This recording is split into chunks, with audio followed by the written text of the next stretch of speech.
بسم اللہ الرحمن الرحیم والصلاة والسلام علی خاتم النبیین وعلی آلہ وصحبہ اجمعین۔ السلام علیکم ورحمۃ اللہ وبرکاتہ۔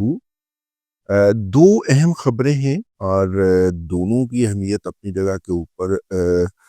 بظاہر تو کنیکٹیوٹی نہیں ہے، لیکن اگر آپ ڈیپ میں دیکھیں تو بڑی کنیکٹیوٹی آپ کو نظر آتی ہے۔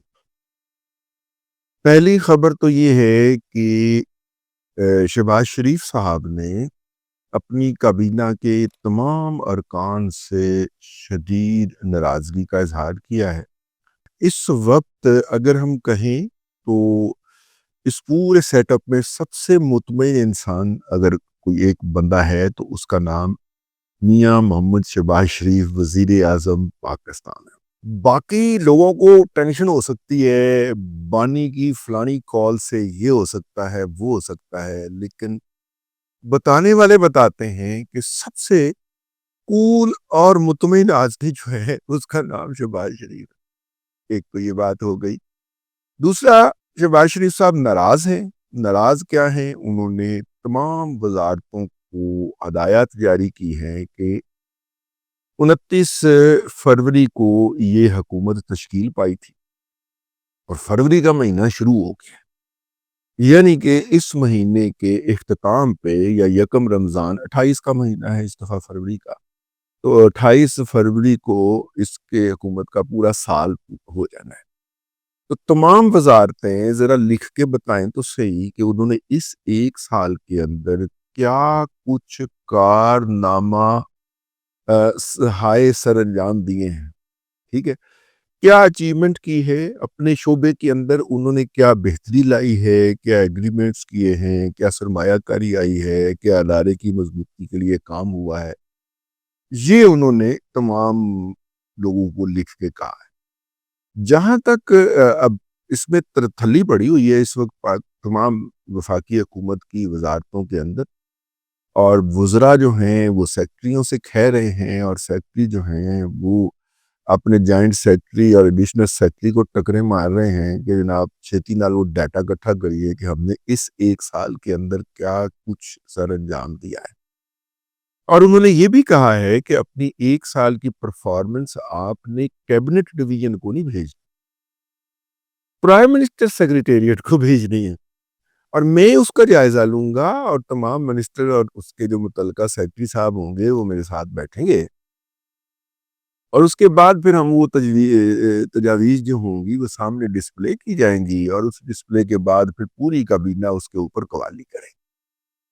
تو یہ جو ہے کہ جناب آپ اپنی پرفارمنس رپورٹ دیں کہ آپ نے کیا کیا ہے۔ میرا مطلب ہے کہ اگر حکومت دیکھی جائے اس وقت وفاقی حکومت، تو وفاقی حکومت کے اندر 3 لوگ نظر آتے ہیں۔ ایک شہباز شریف صاحب ہر موقع کے اوپر ایکٹیو، دوسرا ان کے سیدھے ہاتھ کے اوپر جناب عطا اللہ تارڑ صاحب ہر موقع کے اوپر پرائم منسٹر کے ساتھ، اور پرائم منسٹر اگر نہیں بھی دستیاب تو عطا اللہ تارڑ صاحب فیلڈ کے اندر، اور تیسرے محسن نقوی صاحب۔ وہ چوتھا منسٹر جو ہے وہ فیلڈ میں آپ کو نظر نہیں آتا۔ ویسے پچھلے دنوں پروفیسر احسن اقبال صاحب آکسفورڈ میں نظر آئے ہیں، وہاں پہ انہوں نے ایک مناظرہ کہہ لیں یا تقریری مقابلہ کہہ لیں یا ڈائیلاگ کہہ لیں، جی مکالمہ کہہ لیں، مکالمہ جیتا ہے، اور 180 میں سے کو تقریباً 178 ووٹ یا 172 ووٹ ان کو ملے ہیں، ٹھیک ہے۔ انہوں نے اپنی حکومت کا دفاع کیا ہے، اور مقابلے کے اندر عمرانڈو تھے، یعنی کہ ان کا خیال تھا کہ وہ یہ ثابت کر دیں کہ پاکستان کے اندر انسانی حقوق کی خلاف ورزیاں انتہا کے اوپر ہیں۔ پروفیسر صاحب نے اس ایک سال کے اندر یہ جیتنے کے علاوہ اور کوئی کام نہیں کیا، کیونکہ ابھی تک فیز 2 ہے سی پیک کا، وہ تو شروع نہیں ہوا جو پروفیسر صاحب نے، ہاں ایک ویژن انہوں نے دیا تھا اڑان پاکستان کے نام سے، ہیں پروفیسر صاحب اس کو مارکیٹ کرتے پھر رہے ہیں۔ اس کے علاوہ مطلب چلے 3 منسٹر کہہ لیں ایکٹیو ہیں، تو چوتھا دسو کیڑا ہے، ٹھیک ہے نا۔ باقی ساری منسٹریاں انجوائے کرنا آئے ہوئے نے، بھاویں چودھری شجاعت دا پتر ہوئے تے بھاویں رانا تنویر ہوئے، اے سارے منسٹریاں انجوائے کرنا آئے ہوئے نے، یعنی ٹی وی کے اوپر دفاع کے لیے یہ دستیاب نہیں ہے، اور یہ جو ہے یہ سارا کچھ خیر یہ ہو گیا جناب سلسلہ یہ تو ہوگی پہلی خبر کہ اس وقت شہباز شریف صاحب جو ہیں وہ پوری طرح جو ہیں جسے کہتے ہیں کہ شیر کی نظر سے دیکھ رہے ہیں. ٹھیک ہے، سونے کا نوالا تمہیں دیا تھا، اب شیر کی نظر بھی بھگتو بھائی ذرا. ہاں تو خیر، لیکن اس کے ساتھ ہی ایک اور بڑی بھی خبر ہے آج اتوار کے روز، اور وہ خبر یہ ہے، اور وہ پھوڑی گئی ہے پاکستان کے میڈیا کے اوپر، اور وہ خبر یہ ہے کہ نیب کراچی نے ایک ریفرنس فائل کر دیا ہے،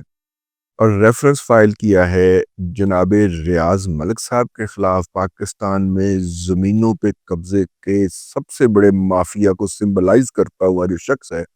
اس کا نام ریاض ملک سمبڑیال ہے. ہاں سمبڑیالی ہے. ٹھیک ہے، سیالکوٹ کے پاس ہے نا جہاں پہ ایئرپورٹ بنی ہے، سمبڑیال ہے نا. ہاں سمبڑیال کا رہنے والے ریاض ملک صاحب جو ہیں وہ، اور ان کے صاحبزادے علی ریاض ملک صاحب جنہوں نے ایشوریہ رائے کے ساتھ $20 ملین دے کے چائے کا کپ پیا تھا. ٹھیک ہے جی. اور تیسرے جناب شرجیل انعام میمن صاحب ہیں جی، جو کہ اس وقت منسٹر ہیں، اور ماشاءاللہ میڈیا کے اندر ایکوزیشن بھی کر رہے ہیں. چینل 2-3 خرید لیے ہیں انہوں نے، اور پیپلز پارٹی کا بہت پرسپشن لے کے چل رہے ہیں. ان کے سمدھیوں کے بھی 2-3 ٹی وی چینل ہیں. انہوں نے بھی ایک آدھ جو ہے وہ ان کو شاید میرا خیال ہے کہ جہیز میں مل گیا ہو، پتہ نہیں، تو پتہ نہیں اس کے بارے میں. جو شرجیل نام میمن صاحب جو ہیں ان کا نام بھی ہے اس ریفرنس کے اندر. اور سائیں تو سائیں کی حکومت بھی سائیں قائم علی شاہ صاحب بھی نامزد ہیں اس کے اندر. لسو یار، یہ اس ریفرنس کا مطلب یہ ہے کہ پاکستان کی مقتدرہ نے پیپلز پارٹی کی گردن کے اوپر براہ راست ہاتھ ڈال دیا. شرجیل انعام میمن صاحب جو ہیں وہ کس کے، میرا مطلب ہے کہ بلو آئیڈ بوائے ہیں، اس کے بارے میں مجھے آپ کو اور آپ کو مجھے بتانے کی کچھ ضرورت نہیں. تو ان کا نام آنا اس ریفرنس میں، اور اس ریفرنس کی خبر میڈیا پہ جاری کیا جانا بڑا سگنیفیکنٹ. اس ریفرنس کی ڈائریکشن جو ہے وہ کراچی میں کسی گھر کی طرف نہیں ہے، یہ سیدھی سیدھی ایوان صدر کی طرف. ٹھیک ہے، تو اگر یہ اچھا، یہ زمین وہ ہے جو زمینیں سندھ حکومت کی ملکیت تھیں، زبردستی ڈنڈے کے زور کے اوپر سندھ پولیس کی مدد سے وہاں پہ صدیوں سے آباد قبائل کو ڈسمنٹل کر کے، وہاں سے ڈسلوکیٹ کر کے وہ لینڈ جو تھی اس پہ قبضہ کر کے وہ جناب ریاض ملک صاحب کے بحریہ ٹاؤن کو بخشی. ریفرنس کے اندر باقاعدہ بحریہ ٹاؤن کا نام لیا گیا ہے، اور اس میں بتایا گیا ہے کہ اس طرح سے یہ 710 ارب روپے سے زائد کی مالیت کی جو زمین تھی، یہ غیر قانونی ناجائز طور پہ سرکاری اختیارات استعمال کرتے ہوئے یہ ایک پرائیویٹ پارٹی کو لدا دی گئی یا ان کو منتقل کر دی گئی. اس کا کنٹرول، انتظام و انصرام. اب مسئلہ یہ ہے کہ یہ زمین یا اس کا قضیہ اس وقت بھی موجود تھا جب جو تھا وہ مولانا فضل الرحمان کو روتا پیٹتا چھوڑ کے، اور ان کے پاس جو تھوڑا بہت اقتدار میں سے حصہ تھا وہ چھین کر پیپلز پارٹی کے حوالے کیا گیا. اور پیپلز پارٹی جو کہ کبھی خواب میں بھی نہیں سوچ سکتی تھی کہ اس کی بلوچستان میں حکومت ہو، اس کی بلوچستان کے اندر حکومت بنوائی گئی. اور بلوچستان سے منتخب ہونے والے ایک ایم این اے یا ایم پی اے صاحب پچھلے دنوں حلف اٹھاتے ہوئے پائے گئے، اور زرداری صاحب کے وہ فیورٹ ہیں، تو وہ جو حلف اٹھاتے ہوئے پائے گئے تو اس نمونے نے جس طرح حلف پڑھا ہے اس سے آپ اس کی جہالت کا اور اس کو چننے والوں کی بھی علمیت کا اندازہ فرما سکتے ہیں. وہ ماشاءاللہ شاہکار جو حلف ہے وہ آپ کو آن لائن مل جائے گا کہیں نہ کہیں پڑا ہوا. تو یہ سارے زمینوں کے قصے اس وقت بھی موجود تھے. ڈان کے اندر خبریں چھپ چکی ہوئی تھیں، اور کوئی انڈیپینڈنٹ ویب سائٹ ایک آدھ نے بھی چھاپ دی تھی. ہم جیسوں نے بھی 4-4 5-5 ولاگ کر دیے تھے. ان خبروں سے لائن لے کر ہم یہ سارا کچھ کر چکے ہوئے تھے. اس کے باوجود بھی 2024 کے انتخابات میں جس طرح سب کچھ بلڈوز کر کے پیپلز پارٹی کو اس کے حصے سے زیادہ اقتدار سونپا گیا، اس کے بعد یہ ریفرنس فائل ہونا، یہ معنی داد اس کی سمجھ نہیں آتی۔ لیکن اگر آپ کو یاد ہو تو ایک سب سے پہلی جو آڈیوز ریلیز ہوئی تھیں فون کے حوالے سے، ان بہت ساری آڈیوز کے اندر ایک آڈیو ریاض ملک کی بھی تھی، جو وہ زرداری صاحب سے فون پہ بات کرتا، ٹھیک ہے، اور عمران احمد خان نیازی کے لیے بھیک کا، معافی کا، اپولوجی کا طلبگار ہوتا ہے، اور زرداری صاحب اسے منع کر دیتے ہیں اور کہتے ہیں کہ جی اب بہت لیٹ ہو گیا ہے، اور وہ کہہ رہا ہے کہ نہیں، وہ بار بار فون کر رہا ہے کہ جناب معافی دلوا دیں۔ زرداری صاحب کہتے ہیں نہیں، بہت لیٹ ہو گیا۔ اس کا مطلب یہ ہے کہ زرداری صاحب اس وقت اقتدار کا فیصلہ کرنے والی جو بھی گروپ تھا یا جو بھی گروہ تھا، اس کا ایک جزو لا ینفک تھے، تو انٹیگرل پارٹ تھے، تو اس لیے تو وہ اتنی اتھارٹی کے ساتھ بات کر رہے تھے کہ نہیں، معافی کا وقت گزر چکا ہوا ہے۔ یہ اس کے عدم اعتماد سے پہلے کی بات۔ تو یہ آڈیو بھی لیک ہوئی تھی۔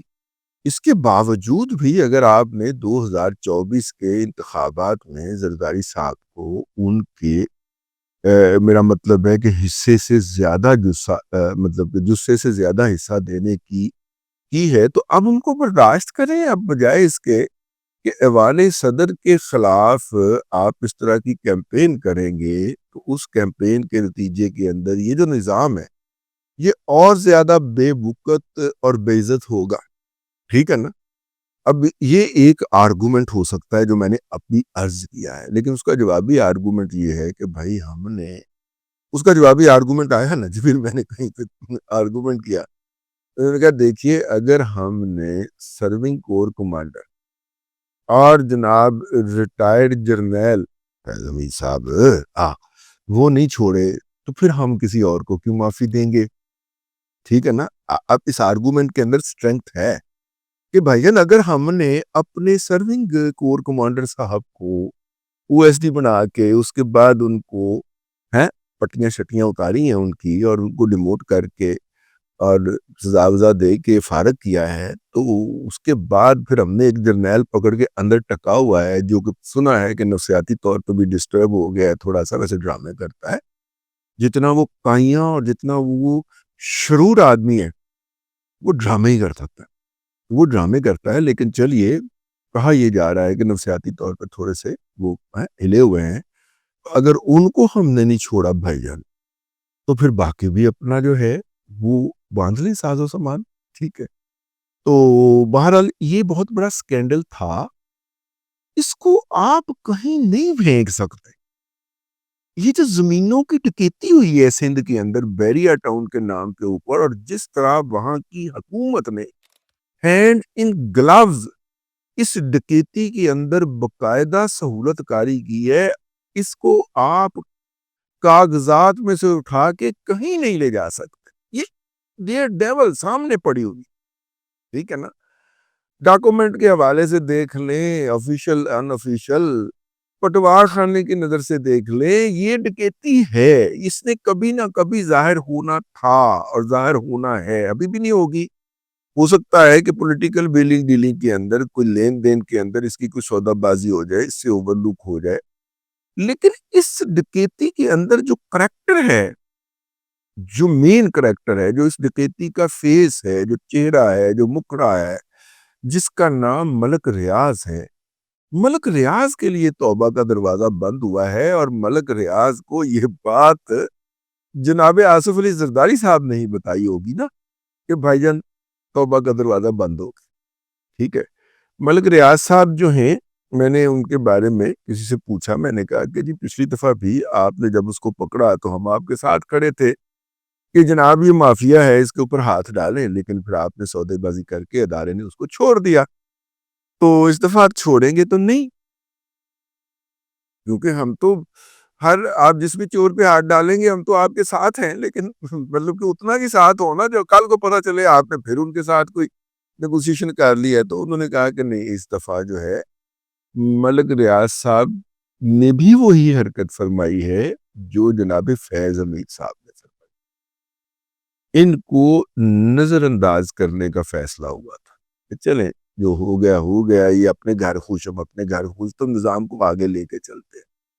لیکن جیسے جیسے نظام آگے بڑھتا ہے اور اس کے راستے کے اندر عمران احمد خان نیازی صاحب رکاوٹیں ڈالنے کی کوشش کرتے ہیں، اور جب اس رکاوٹ کو انالائز کیا جاتا ہے، کھول کے فرول کے دیکھا جاتا ہے، تو اندر سے جناب پھر جس طرح فیض حمید صاحب پلاننگ میں نکلتے ہیں، اس طرح فائنانسنگ میں جناب ملک ریاض صاحب نکلتے ہیں۔ اور ملک ریاض صاحب کی یہ ایروگنس کہ میں دیکھتا ہوں میرے بغیر پاکستان کے اندر کوئی پولیٹیکل سیٹ اپ کیسے چلتا ہے، یہ ان کو چیلنج تھا جو یہ نظام چلانا چاہ رہے تھے۔ انہوں نے کہا لے پھر پتر اسی چلا آگے وہ خانے آتے ہیں، ٹھیک ہے، آؤ ووٹر نہیں لڑائی ہے، فائن اسی تیسے تو کومنٹری کرن بیٹھے ہیں، ولاگ کر کے آپ چار آنے کو مار کے کچن چلان بیٹھے ہوئے ہیں۔ میں تو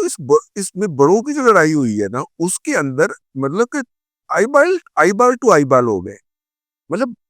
فکرہ یہ تھا باز ہی نہیں آ رہے، یہ تھا، ٹھیک ہے نا، باز ہی نہیں آ رہے۔ آپ کو جانے کی اجازت دے دی گئی تھی نا دبئی، تو آپ دبئی جا کے بیٹھ جاتے، وہاں پہ اپنا کام شروع کر دیتے۔ آپ باز ہی نہیں آ رہے، اب مڑ مڑ کے پاکستان کے نظام کے اندر چلتے، نظام چلنے لگتا اس میں ڈھنڈا ٹھوک دیتے ہیں۔ اور یہ جو آپ نے یوٹیوبر پالے ہوئے ہیں، یہ جو آپ نے میڈیا ہاؤسز پالے ہوئے ہیں، یہ جو پتورے جو ہیں، یہ دن رات ہمارے اوپر بھونکتے ہیں، ٹھیک ہے، یہ اس کی فنانسنگ کی سٹریم بھی تمہاری طرف آ رہی ہے، تم باز ہی نہیں آ رہے، آ جاؤ پھر۔ اے ہویا جی مینو تے بڑا لگن دیا ڈر، ایتھوں تک جڑا ہو گیا وہ بس کافی، تھوڑے کو بہت سمجھو، خط کو تار سمجھو، اور اس ولاگ کو اب تک کے لیے کافی سمجھو۔ اب تک کے لیے اتنا ہی، اگلے ولاگ کے اندر آپ کی خدمت میں پھر حاضری ہوگی۔ اللہ تبارک و تعالیٰ آپ کو آسانی عطا کرے اور آسانی خلق خدا میں تقسیم کرنے کی توفیق عطا کرے۔